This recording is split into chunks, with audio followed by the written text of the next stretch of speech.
আসসালামু আলাইকুম।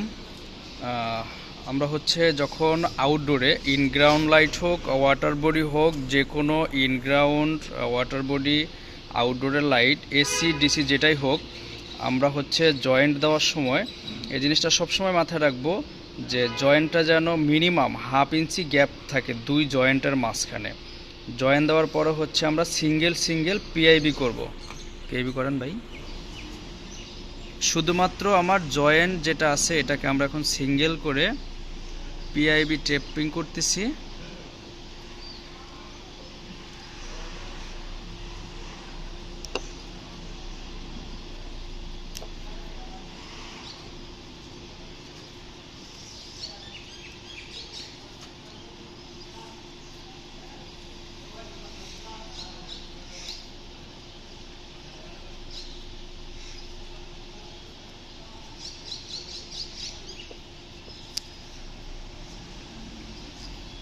আচ্ছা, আমাদের পিআইবি কমপ্লিট হয়ে গেলে আমরা হচ্ছে এটার উপর দিয়ে সিঙ্গেল সিঙ্গেল করে হিটসিং টিউব বসায় দেব।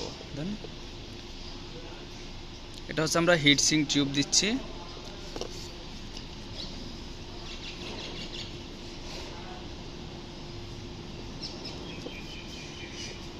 আচ্ছা, হিটসিং টিউব দেওয়ার পরে আমরা হচ্ছে হিট গান দিয়ে এটাকে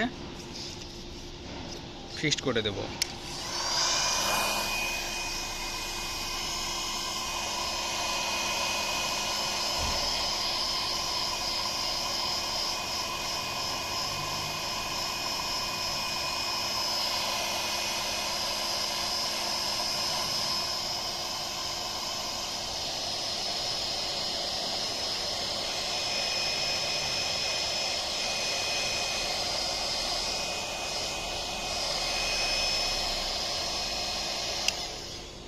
কমপ্লিট।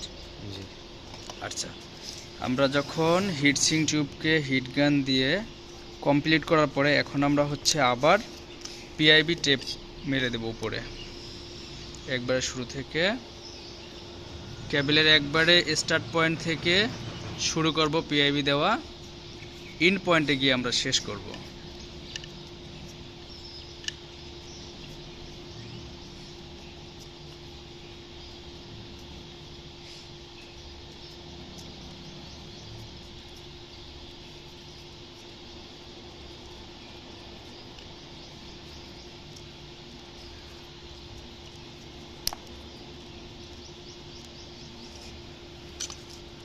আচ্ছা, এখন হচ্ছে আমরা এটা হচ্ছে হিটসিং করার পরে পিআইবি টেপ মেরে দিচ্ছি পুরোটা।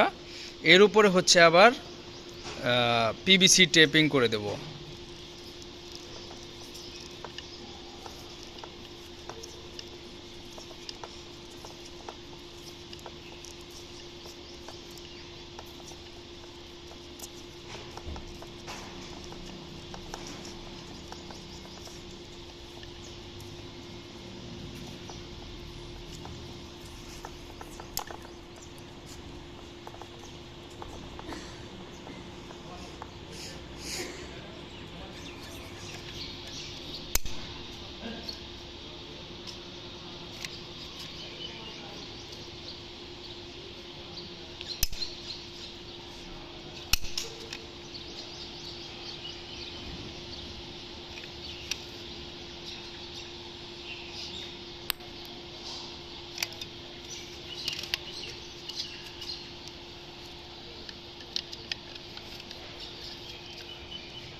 আচ্ছা, এখন আমরা যেটা বলতে পারি আমাদের আউটডোর যে কোনো লাইট, সেটা হোক ইনগ্রাউন্ড হোক, গার্ডেন লাইট হোক, সুইমিং পুল হোক বা ওয়াটার বডি হোক, যে কোনো প্রকার লাইট ইনস্টল করতে গেলে আমাদের 5টা ধাপ অতিক্রম করতে হবে। মানে 5টা ধাপ আমাদেরকে কমপ্লিট করতেই হবে।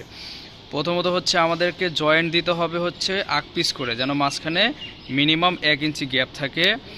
তারপরে হচ্ছে আমাদেরকে সিঙ্গেল সিঙ্গেল করে প্রত্যেকটা জয়েন্টে পিআইবি মারতে হবে। পিআইবি মারার পরে আমাদেরকে সিঙ্গেল সিঙ্গেল করে প্রত্যেকটা কেবলে হিটসিং টিউব মারতে হবে। তারপরে হিটসিং মারার পরে আমরা পুরো কেবেলটা একবার স্টার্ট পয়েন্ট থেকে ইন পয়েন্ট পর্যন্ত আমরা আবার পিআইবি মেরে দেব। পিআইবি মারার পরে হচ্ছে আমাদের উপরে হচ্ছে ইনসুলেশন টেপ বা পিভিসি টেপ মেরে দিতে হবে। তারপরে ফাইনালি আমাদের যেটা করতে হবে, আমাদের এই লাইট যেখানে আমরা ফিটিং করব সেখানে হচ্ছে সিলিকন মেরে দিতে হবে।